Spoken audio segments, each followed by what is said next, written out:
नमस्कार। One TV के हिंदी समाचार में आप सबों का स्वागत है। मैं शहबाज। आगे बढ़ने से पहले देखेंगे हेडलाइंस। हाईकोर्ट की हैदरा पर नाराजगी, बेदखली नोटिस के बाद ध्वंस की प्रक्रिया पर सवाल। महाराष्ट्र चुनाव, रामदास अठावले का सीट बंटवारे पर जोर, भाजपा से 10 से 8 सीटें की मांग। दिल्ली के बिगड़ते हालात पर कांग्रेस अध्यक्ष देवेंद्र यादव की कड़ी टिप्पणी। संगीत सोम का विवादित बयान, अधिकारियों को जनता से जूते से पीटने की दी धमकी। इजरायली हवाई हमले में मारे गए हिजबुल्लाह नेता हसन नसरुल्लाह का शव बरामद। अब खबरें विस्तार से। तेलंगाना के मुख्यमंत्री रेवंत रेड्डी ने कहा है कि राज्य में सरकारी नौकरियों की नियुक्ति जॉब कैलेंडर के अनुसार जारी रहेगी। उन्होंने पिछली सरकार की कमजोरियों को दूर कर व्यवस्था में सुधार करने का संकल्प लिया। हाल ही में घोषित मेगा DSC परिणामों में 11,062 चयनित उम्मीदवारों को सूची शामिल की है। इसके अलावा अगले वर्ष में 60 से 65,000 नई नौकरियां प्रदान करने की योजना बनाई जा रही है। 33 జిల్లాలలో 54 సెంటర్లలో స్కూల్ అసిస్టెంట్లు, సెకండరీ గ్రేడ్ టీచర్లు, లాంగ్వేజ్ పండిట్లు, ఫిజికల్ ఎడ్యుకేషన్ టీచర్లు, ప్రాథమిక మరియు ఉన్నత స్థాయిలో స్పెషల్ ఎడ్యుకేషన్ టీచర్లు, ఈ అన్ని పోస్టులకు పరీక్షలు నిర్వహించడం జరిగింది. 18/7/2024 నుండి 5/8/2024 వరకు 26 ఆప్షన్స్ కింద ఈ పరీక్షలు నిర్వహించి ఈరోజు ఈ ఫలితాలను విడుదల చేయడం జరిగింది. ఈ ఫలితాలు ప్రధానంగా 1:3 ప్రాతిపదికన ఫలితాలను ప్రకటించి వాళ్ళ సర్టిఫికెట్ వెరిఫికేషన్స్, వాళ్ళ యొక్క మిగతా వివరాలను సంబంధిత జిల్లా కలెక్టర్లు, అధికారులు వెరిఫై చేసి ఫైనల్ నియామకాలు దసరా పండుగలోపు, తెలంగాణలో మీకు అందరికీ తెలుసు దసరాకున్న ప్రాధాన్యత. దసరా పండుగ అనేది మనకు సంతోషాన్ని తీసుకువచ్చే పండుగ. ప్రతి కుటుంబము ఎంత పేదవాడైనా దసరా పండుగను చాలా సంతోషంగా జరుపుకోవడం తెలంగాణ సాంప్రదాయం. ఆ దసరా పండుగ లోపలనే 9 అక్టోబర్ 2024 నాడు ఈ సర్టిఫికెట్ల వెరిఫికేషన్లు పూర్తి చేసి ఎల్బీ స్టేడియంలో ఈ 11,062 మంది టీచర్ల నియామక పత్రాలు వాళ్ళకు అందించడం ద్వారా రాబోయే దసరా పండుగ వాళ్ళ కుటుంబాలలో సంతోషాన్ని, పండుగ వాతావరణాన్ని తీసుకురావాలని చెప్పి మా ప్రభుత్వం భావిస్తుంది.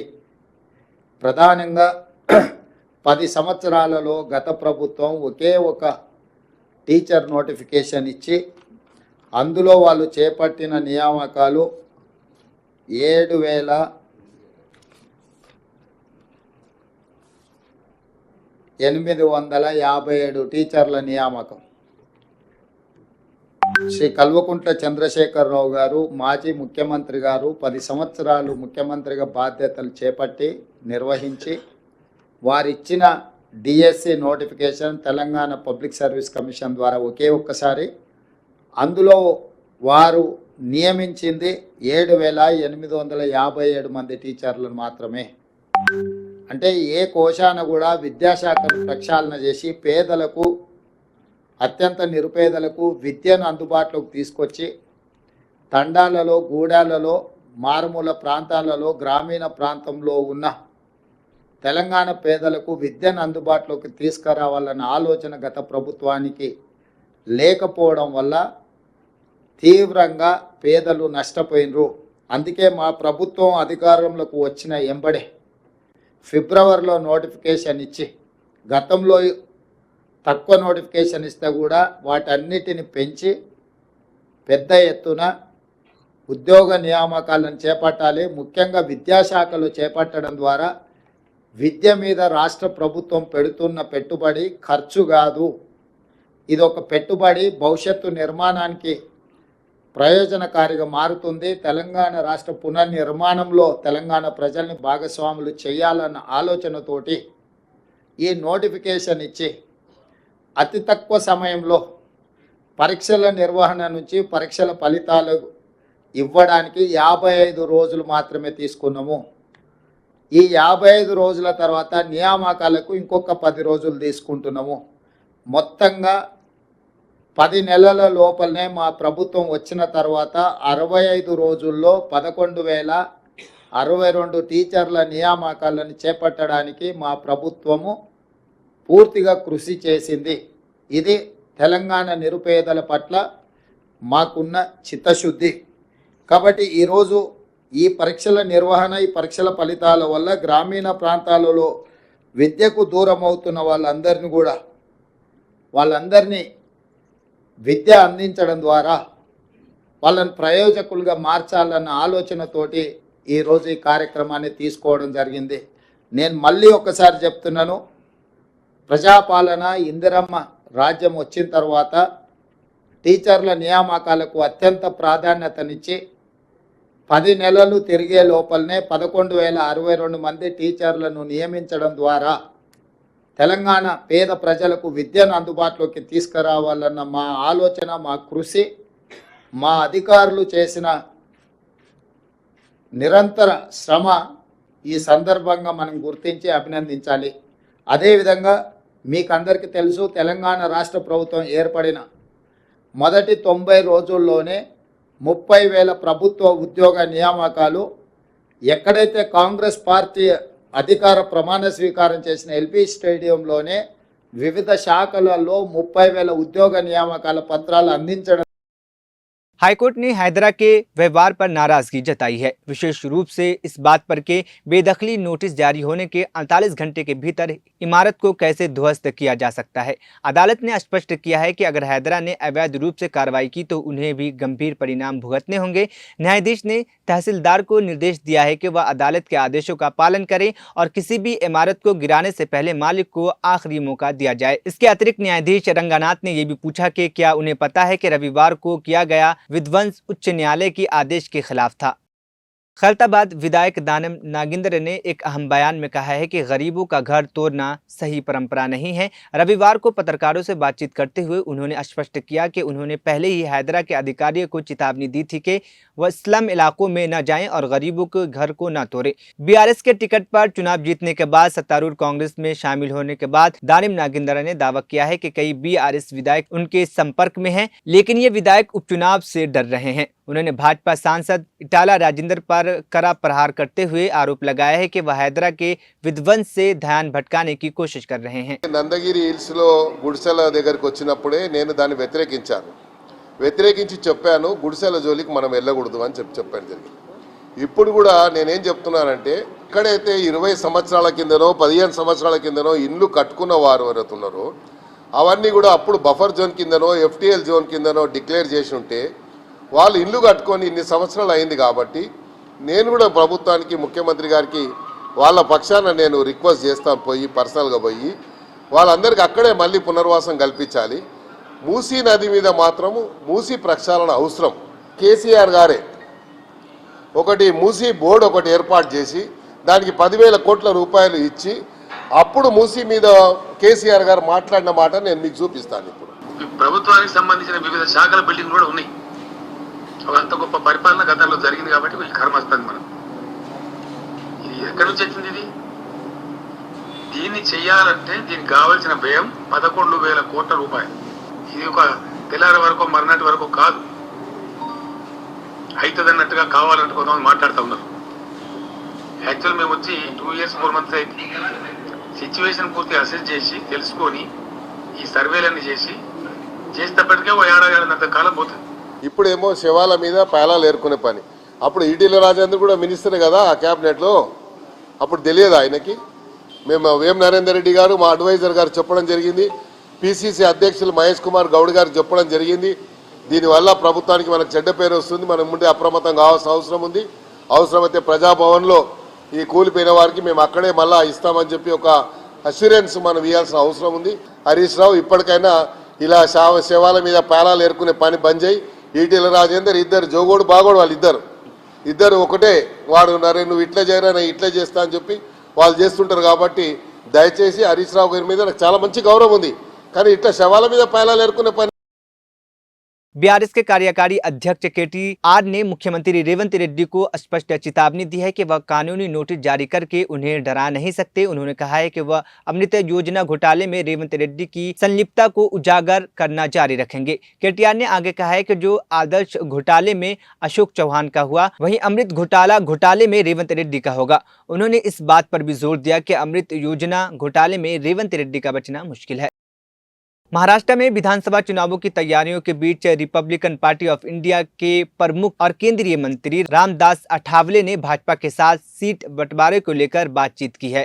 उन्होंने भाजपा अध्यक्ष चंद्रशेखर बावनकुले को 21 से 20 सीटों की सूचना प्रदान करते हुए कम से कम 10 से 8 सीटें देने का अनुरोध किया है। अठावले ने स्पष्ट किया है कि उनकी पार्टी सत्ता में हिस्सेदारी चाहती है और राज्यपाल द्वारा नियुक्त 12 एमएलसी में से एक सीट उनके लिए आवश्यक है। साथ ही महामंडल में अध्यक्ष के 2 से 3 पद भी।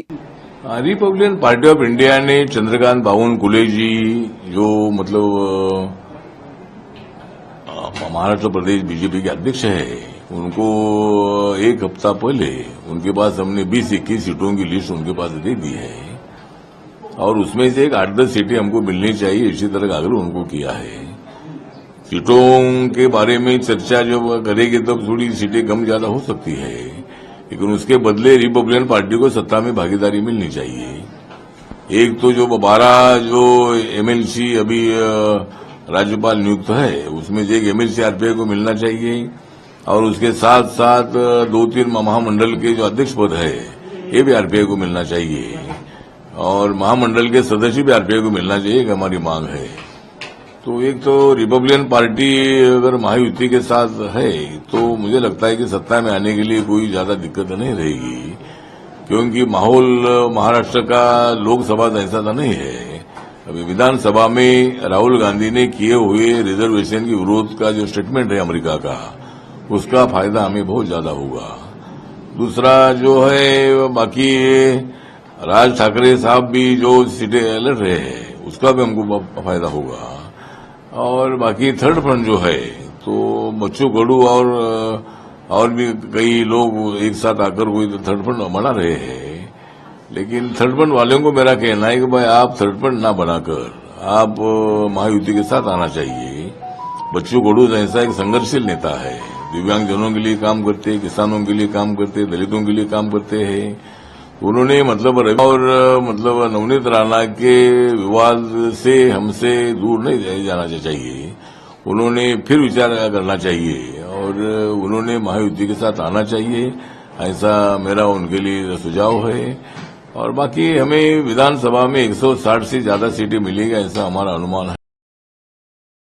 दिल्ली प्रदेश कांग्रेस कमेटी के अध्यक्ष देवेंद्र यादव ने शहर की बिगड़ती कानूनी व्यवस्था के लिए आम आदमी पार्टी और बीजेपी दोनों को दोषी ठहराया है। उन्होंने कहा है कि महिलाएं और नागरिक असुरक्षित महसूस कर रहे हैं क्योंकि दिल्ली में हिंसा और सार्वजनिक स्थानों पर गोलीबारी की घटनाएं बढ़ रही है। यादव ने पूर्व मुख्यमंत्री अरविंद केजरीवाल के 12 साल पहले के किए गए वादों का उल्लेख करते हुए कहा कि आज वह अपने वादों को भूल चुके हैं। उन्होंने केंद्र की भाजपा सरकार और आम आदमी पार्टी को अपराध और व्यवस्था के लिए समान रूप से जिम्मेदार ठहराया। दिल्ली के लिए बहुत खुशी की बात है कि और ख़ास तौर पे कांग्रेस पार्टी का परिवार जिस तरीके से लगातार बढ़ रहा है और आम आदमी पार्टी ख़ास तौर से और भारतीय जनता पार्टी के लोग लगातार कांग्रेस में अपनी आस्था जता रहे हैं, हम उनका स्वागत भी करते हैं। और मैं ये मानता हूँ कि ये जो लोग अब कांग्रेस की तरफ आ रहे हैं, निश्चित ही ये दिल्ली के तरक्की में, दिल्ली के जो पहले का हमारा माननीय शीला जी के समय की सरकार थी उनकी कार्यशैली में अपना विश्वास जताते हुए आज दिल्ली कांग्रेस कमेटी में आपने ज्वाइन किया है, इससे निश्चित ही ना सिर्फ बादली विधानसभा बल्कि पूरी दिल्ली में भी इसका बहुत अच्छा असर रहेगा। मैं सभी का स्वागत करना चाहता हूँ। देखिए, मैं ये मानता हूँ कि केजरीवाल जी और उनकी राजनीति जो है पूरी तरीके से एक्सपोज हो चुकी है। पिछले 12 साल से आप सरकार में हैं, 12 साल में सिवाय आपने आपसी लड़ाई झगड़े के अपने जो काम नहीं होते उसकी जिम्मेदारी चाहे एलजी के ऊपर डालना, चाहे पड़ोसी राज्य के ऊपर डालना या केंद्र सरकार के साथ सिर्फ लड़ाई का काम किया है। दिल्ली के विकास की तरफ आपका कोई ध्यान नहीं रहा। अगर आपने कुछ किया है तो अपना और अपने परिवार का, अपने आम आदमी पार्टी के नेताओं का विकास जरूर देखने को मिला, क्योंकि भ्रष्टाचार इस दौरान चरम पे रहा है। आपके सभी, ना सिर्फ आप स्वयं बल्कि आपके उप मुख्यमंत्री, मंत्री, विधायकगण लगातार जेल में आना जाना उनका लगा रहा। मेरा आपसे कहना भी है उनसे कि कृपया करके दिल्ली ने, जिन्होंने आपको बहुत मेजॉरिटी के साथ चुना था, उनकी समस्याओं के ऊपर ध्यान दिया जाए। उनकी जो उम्मीदें थी उस पर धूमिल तो हो चुकी हैं और आपसे उम्मीद भी कोई बची नहीं है। जहाँ तक हरियाणा सरकार की बात है, हरियाणा में हम मजबूत सरकार अपने बूते पर कांग्रेस बनाने जा रही है। एक अच्छी मजबूत सरकार हमें हरियाणा में देखने को मिलेगी। निश्चित ही आज दिल्ली में लॉ एंड ऑर्डर की सिचुएशन बहुत ख़राब है और दिल्ली पुलिस और विशेष रूप से केंद्र सरकार को, भारतीय जनता पार्टी की जहाँ पर है, होम मिनिस्टर को इसमें डायरेक्ट इंटरवीन करते हुए दिल्ली की लॉ एंड ऑर्डर की सिचुएशन के ऊपर ध्यान दिया जाना चाहिए। ये किसी भी प्रकार से बर्दाश्त नहीं किया जा सकता। निश्चित ही आज हालात जो दिल्ली के हैं उसमें कहीं ना कहीं हमें ये ज़रूर महसूस होता है कि जो सरकारें काम कर रही हैं, चाहे वो केंद्र की सरकार है या दिल्ली की आम आदमी पार्टी सरकार है, वो पूरी तरीके से एक दूसरे के ऊपर लांछन लगाने का काम तो कर रहे हैं, लेकिन दिल्ली की जनता की पीड़ा को समझ नहीं पा रहे हैं। मैं पूरी उम्मीद है कि जनता भी ये देख रही है। और बीजेपी के पूर्व विधायक के संगीत सोम का एक वीडियो तेजी से वायरल हो रहा है, जिसमें वह अधिकारियों को धमकाते हुए नजर आ रहे हैं। उन्होंने कहा, अगर अधिकारी ठीक से काम नहीं करेंगे और कानून का पालन नहीं करेंगे तो मैं उन्हें जनता से जूते से पिटवाऊंगा। ये बात उन्होंने रविवार को मोडा पांडे के भीतखेरा गांव में क्षत्रिय स्वाभिमान थीम पर आयोजित कार्यक्रम में दिया। सोम ने क्षत्रिय समाज को एकजुट होकर राजनीतिक में प्रभावी बनने और समाज की कुरीतियों को समाप्त करने का आह्वान किया। उन्होंने ये भी स्पष्ट किया कि उन्हें अधिकारियों को धमकी दी थी। जब समाज की बात आए तो इकट्ठा हो जाते हैं, लाठी लेकर खड़े हो जाते हैं, लेकिन जब समाज की बात आए तो आप जाके सो जाते हैं घर में साहब। आप उठने का काम नहीं करते। अगर आप उठ जाए, लाठी लेकर खड़े हो जाए, और मैं दावे के साथ कहता हूं आप पूरे साल सोइए, 365 दिन सोइए, एक दिन संगीत सोम तुम्हें याद करे, उस दिन लाठी लेकर खड़े हो जाइए। अगर देश में आपका डंका ना बजा तो नहीं दूंगा। इस बच्चे को एक दिन तो खड़े होइए, एक दिन तो जागिए। बहुत लोग कह देते, अभी एक वीडियो चल रहा था, बहुत से पत्रकार बंधु भी मुझसे पीछे भी पूछ रहे थे, साहब आपने एक अधिकारी को धमकाया, आपका बड़ा वायरल हो रहा है वो वीडियो कि आपने एक अधिकारी को धमकाया। दूसरा नेता होता क्या कहता, नहीं नहीं मेरा वीडियो ही नहीं है, वो मेरी आवाज ही नहीं है। मुझसे अभी पत्रकार बंधु पूछ रहे थे कि आपने धमकाया, मैंने कहा हाँ मैंने ही धमकाया। क्यों धमकाया? मैंने कहा कम धमकाया, कम धमकाया। अगर सही से काम नहीं करेंगे, कानून का पालन नहीं करेंगे तो पब्लिक के जूतों से भी पिटवाऊंगा। अभी तो ये काम नहीं होगा। बात करते साहब, मैं आप लोगों से कहना चाहता हूं, कमजोरी की बात मत करिए, कमजोर मत होइए। कोर्ट के निर्देश पर चुनावी बॉन्ड मामले में वित्त मंत्री निर्मला सीतारमण के खिलाफ एफआईआर दर्ज होने के बाद कांग्रेस ने उनसे तत्काल इस्तीफा की मांग की है।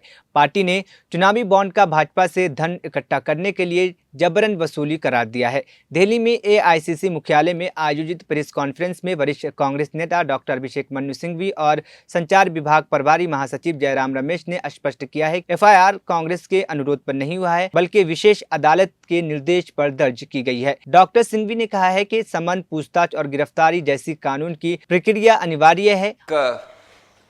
परिणाम क्या होना चाहिए तब सोच लिया गया था। सुप्रीम कोर्ट मेरे शब्द नहीं है। The disclosure of the particulars of the contributions may affect the freedom of individuals to the limited extent that the political party with the information could coerce those who have not contributed to them. ये सब शब्द तब के हैं, आज ये विदित हुए हैं, प्रमाणित हुए हैं।